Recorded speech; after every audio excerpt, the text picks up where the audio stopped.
नमस्कार दोस्तों।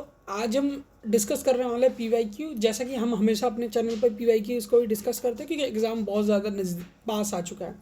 आज हम डिस्कस करेंगे कम्युनिकेशन टॉपिक के पी वाई क्यूज़ को। ठीक है, इनमें 5 से 6 पी वाई क्यू जो करंट ईयर के हैं उनको मैं डिस्कस करूँगा विद डिटेल एक्सप्लेनेशन के साथ। तो चैनल पर बने रहिएगा। अगर आप पहली बार मेरे चैनल को देख रहे हैं तो चैनल को सब्सक्राइब जरूर कीजिएगा। वीडियो को लाइक भी कर सकते हैं। अगर वीडियो आपको यूज़फुल लगता है तो अपने फ्रेंड को आप शेयर भी कर सकते हैं। तो चलिए स्टार्ट करते हैं। सबसे पहला लिखा है when we describe how a media system should function in conformity with ideal value, it's labeled as। जब हम इस बात का वर्णन करते हैं कि किसी जनसंचार माध्यम प्रणाली को किस प्रकार आदर्श सामूहिक मूल्यों के अनुरूप कार्य करना चाहिए, तो इसे निम्नलिखित में से किसके रूप में वर्गीकृत किया जाता है? सोशल थियोरी, ठीक है, नैरेटिव थियोरी, कंपैरेटिव थ्योरी या एनालिटिकल थ्योरी। इसकी अगर बात करें तो ये आपका कंप्लीटली जो ठीक है वर्गीकृत किया जाता है वो आपकी नैरेटिव थ्योरी के में वर्गीकृत किया जाता है। जब हम ये बताते हैं कि कोई मीडिया सिस्टम कैसे काम करना चाहिए और उसकी आइडियल वैल्यू क्या है, जैसे झूठ, truth, ethics, social responsibility, democracy, इनके अकॉर्डिंग फंक्शन करना चाहिए, तो डायरेक्टली जो बात कर रहे हैं वो बात करते हैं उसकी नैरेटिव थ्योरी के अकॉर्डिंग। ठीक है, तो चलिए आगे बढ़ते हैं, नेक्स्ट क्वेश्चन को देखते हैं। नेक्स्ट क्वेश्चन में लिखा है sequential account told from a particular view point are called. ठीक है, आपको दिया गया situational action, social theme, narratives, define, discover. ठीक है, अब अगर बात कीजिए विशेष दृष्टिकोण से कथित अनुक्रमित विवरणों को कहा जाता है, उसको कहते हैं नैरेटिव।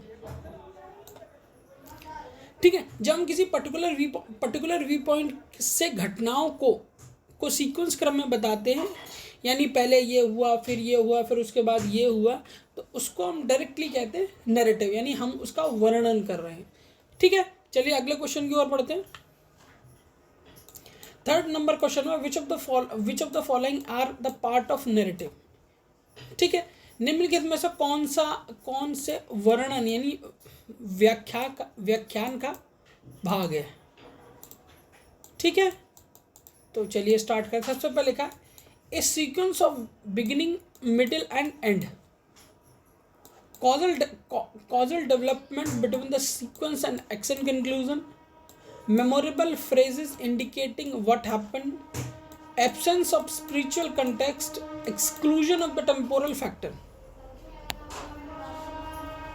ठीक है, तो आप ये देख लीजिए इनमें से क्या आंसर होगा। अगर चेक देखा जाए तो अकॉर्डिंग टू मी जो आंसर हो सकता है या जो स्टेटमेंट है, जैसे कि अपना पहला स्टेटमेंट आपने देखा a sequence of beginning, middle and end, आरंभ, मध्य और अंत।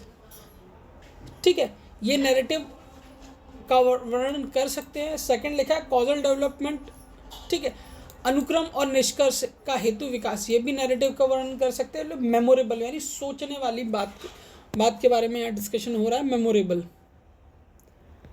ठीक है, तो कॉजल डेवलपमेंट हो चुका। मेमोरेबल की बात करें तो ये मेमोरेबल भी हमारा इसका पार्ट है। घटनाओं के संबंध में संकेत देने वाले स्मरणीय पदबंध, ये भी करंटली इसका पार्ट है। यानी ABC, देखिए ABC कहाँ है? ठीक है, इसमें आपका एब्सेंस ऑफ स्पिरिचुअल सांधर्म ये नहीं होगा। ठीक है, अगर बात करें ई की exclusion of the temporal factor, ये भी नहीं होगा। तो ABC आपका करेक्ट आंसर है। चलिए आगे बढ़ते हैं नेक्स्ट क्वेश्चन की ओर, जिसमें list of the following development in a chronological sequence. ये जो फॉलोइंग डेवलपमेंट है इनको क्रोनोलॉजिकल सीक्वेंस में अरेंज करना है। चलिए इसको भी देखते हैं। ठीक है, क्रोनोलॉजिकल ऑर्डर को सीक्वेंस में अरेंज करते हैं। सबसे पहले हम जिस क्रोनोलॉजिकल ऑर्डर जो हमें दिया गया, invention of television remote control. Television remote control का आविष्कार कब हुआ था? टेलीविज़न रिमोट कंट्रोल का जो आविष्कार हुआ था वो 1950 में हुआ था। ठीक है, 1950 में इसका आविष्कार हुआ था।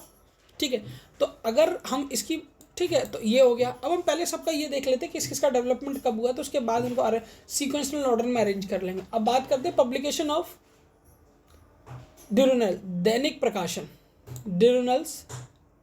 ठीक है, अब इसका देख लेते हैं। पब्लिकेशन की बात करें तो इसका डेवलपमेंट 1702 में हुआ था। ठीक है, और एक बात मैं बता दूं, ये जो अब ये जिस क्वेश्चन को हम डिस्कस करें, ऐसे क्वेश्चन पर आप कभी भी अपना टाइम वेस्ट मत करिएगा। कम्युनिकेशन में कम्युनिकेशन में 5 क्वेश्चन में से एक क्वेश्चन आपको ऐसा ज़रूर पूछा जाता है जो काफ़ी ज़्यादा अजीब होता है। इन क्वेश्चनों पे ध्यान न देके सिर्फ आप जो प्रीवियस ईयर में क्वेश्चन आए उनको पढ़ सकते हैं। अगर उनमें से आपको कोई एक भी याद रहेगा तो आप इस क्वेश्चन को ईजिली क्रैक कर लेंगे। और बाकी अगर आप इस क्वेश्चन पर ऐसे क्वेश्चन पर अपना टाइम वेस्ट करें तो बिल्कुल मत करिएगा। ये क्वेश्चन हर बार अटपटे और अजीब आते हैं जिनको अटेम्प्ट करना काफ़ी ज़्यादा टिपिकल हो जाता है। तो इसीलिए मैं ये क्वेश्चन इसीलिए करा रहा हूँ क्योंकि PYQ है, अन्यथा अदरवाइज आप ऐसे क्वेश्चन पे बिल्कुल ध्यान मत दीजिएगा, अपने आगे रिवीजन पे कंसंट्रेट करिएगा। ये क्वेश्चन काफ़ी ज़्यादा टफ होते हैं और इनके सही होने के चांसेस भी काफ़ी ज़्यादा कम होते हैं। ये सेकंड आपका 1702। अब बात करते हैं 3 की। इनोवेशन ऑफ कैमरा, कैमरे का आविष्कार कैमरे का आविष्कार कब हुआ था? कैमरे का आविष्कार 1826 में हुआ था। ठीक है, अब बात करें arrival of mass market paper books. ठीक है, बाजारों में बड़े पैमाने पर पेपर बुक का आना, ये कब स्टार्ट हुआ था? डी जो हमारा था 1935 में। ठीक है, ये 1935 में था। ऑर्गेनिक ऑफ चित्रलिपि लेखन प्रणाली का उद्भव, ये कब हुआ था? अगर इसकी बात करें तो ये आपका 32 BCE में हुआ था।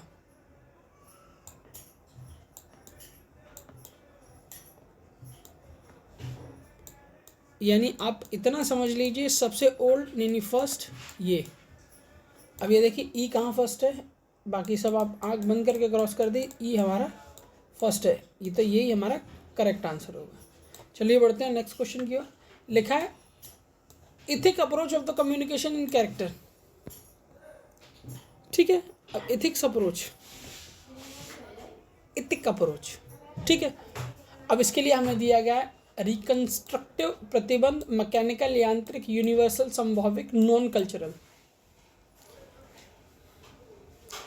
पहले तो आप इथिक अप्रोच कम्युनिकेशन का मतलब क्या होता है पहले तो हम इसको देख लेते हैं। मोरल प्रिंसिपल के बारे में जब भी बात की जाती है तो इथिक अप्रोच की कैटेगरी में आते हैं मोरल प्रिंसिपल, जैसे ट्रुथ हुआ, ऑनेस्टी हुआ, फेयरनेस हुआ, रिस्पॉन्सिबिलिटी हुआ, हर जगह। ठीक है, जब भी कल्चर से रिलेटेड बातें होती हैं तो वो हमारा इथिकल अप्रोच में आता है। अगर बात करें रिस्ट्रिक्शन की तो रिस्ट्रिक्शन, ठीक है, रिस्ट्रिक्शन की तो रिस्ट्रिक्शन इथिकल अप्रोच की कैटेगरी में नहीं आता है।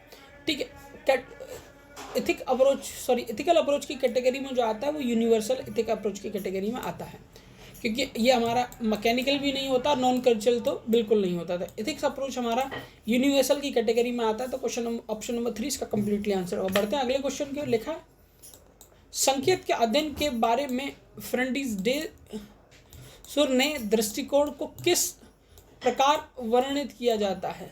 ठीक है, ये सेमोलॉजी, इससे रिलेटेड हम पहले भी पढ़ चुके हैं, यानी अब सेमोलॉजी होता क्या उसको एक बार देख लेते हैं। ठीक है, जहाँ भी हम साइंस की स्टडी करते हैं, साइन मतलब अलग अलग सिंबल्स की स्टडी करते हैं, वो सेमोलॉजी होता है। ठीक है, ये इन दोनों ने इसको इनने इसको फर्डिनेंड ने इसको डेवलप किया था, इसीलिए उनके नाम से ही ये सेमोलॉजी आता है। According to the Marshall McLuhan, example of the high definition media are. अब हाई डेफिनेशन और लो डेफिनेशन मीडिया हम एक बार पढ़ चुके हैं, तो वो हम फिलहाल नहीं पढ़ेंगे। फिलहाल हम ध्यान देते हैं इस क्वेश्चन पे। क्वेश्चन में लिखा है कि मार्शल मैक्लुहान के अकॉर्डिंग हाई डेफिनेशन मीडिया क्या है? स्पीच, फोटोग्राफ, रेडियो, सिनेमा और कार्टून। हाई डेफिनेशन का पहले तो मतलब समझिए। हाई डेफिनेशन का मतलब होता है ज़्यादा इन्फॉर्मेशन या ज़्यादा डेटा ट्रांसफ़र करना, ये हाई डेफिनेशन की कैटेगरी में आता है। ठीक है, अब अगर बात करें स्पीच या भाषण की, ये लो डेफिनेशन की कैटेगरी में आता है। रीज़न ये कि ज़्यादा पार्टिसिपेशन ऑडियंस का नहीं होता है। ज़्यादा से ज़्यादा पार्टिसिपेशन जो होता है वो स्पीकर का होता है। और हॉट मीडिया का एक स्पेशल क्लैरिटी है कि इसमें ज़्यादा से ज़्यादा पार्टिसिपेशन इसको भाषण को सुनने वाले का होना चाहिए। तो ये इसकी कैटेगरी में नहीं है। अब देखिए ए नहीं है तो ये नहीं होगा, और देखिए एक इसमें दिया गया और इसमें दिया गया है। तो ये दोनों तो कम्प्लीटली आउट हो गए। अब बचा हमारे पास 2 और 3। अब देखते हैं फोटोग्राफ की बात करें तो फोटोग्राफ आपका हाई डेफिनेशन में आता है, यानी आपका बी होना चाहिए, तो ये भी हट गया। आँख बंद कर देख लिए, सेकंड आपका कम्प्लीटली करेक्ट आंसर है। ठीक है, ऑप्शन 2 आपका करेक्ट आंसर है। चलिए बढ़ते हैं अगले क्वेश्चन की ओर। ठीक है, ये लास्ट क्वेश्चन होने वाला है, find out the correct chronological order. फिर मैंने बताया आपको ये जो क्वेश्चन है मैं इसीलिए करा रहा हूँ क्योंकि ये PYQ कैटेगरी में, बाकी आपको इन क्वेश्चन पर टाइम वेस्ट नहीं करना। आप अपनी ये क्वेश्चन पढ़ लीजिए, उसके बाद आगे प्रिपरेशन में ध्यान दीजिए, क्योंकि ये क्वेश्चन को हम टैकल ही नहीं कर सकते क्योंकि इतने ज़्यादा अजीब क्वेश्चन होते हैं। फिलहाल जैसे हमने वो क्वेश्चन डिस्कस कंप्लीट किया था, वैसे इसको कर लेते हैं। लिखा है first binary computer by Britishers. कब बना था फर्स्ट बाइनरी कंप्यूटर? ये बना था 1943 में। ठीक है, 1943-1944 के अप्रोक्स ये बना था। अब प्रिंटिंग प्रेस की बात की है तो प्रिंटिंग प्रेस भी देख लेते हैं। ठीक है, प्रिंटिंग प्रेस को जो 1450 में यानी 1450 में डेवलप किया गया था, प्रिंटिंग प्रेस 1450। ठीक है, plan of the mechanical computer के प्लान की बात करी तो 1820 के आसपास। ठीक है, अब बस D single screen motion picture exhibition यानी एकल चित्र गति चित्र प्रदर्शनी, इसको कब डेवलप किया गया था? डी इसको डेवलप किया था 1895 में। 1895 में।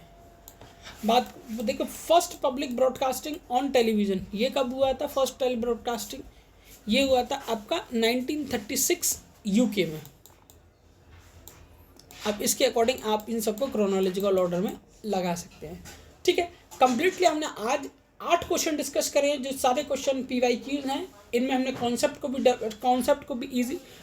को भी अच्छी और काफ़ी यूनिक तरीके से डिस्कस किया। वीडियो अगर आपको अच्छा लगता है चैनल को लाइक शेयर सब्सक्राइब ज़रूर कीजिएगा। इसी तरह की वीडियो देखने के लिए आप मेरे चैनल पे बने रहिए। चाहे तो आप टेलीग्राम चैनल भी ज्वाइन कर सकते हो। उस टेलीग्राम चैनल पर आपको हर तरह की UGC नेट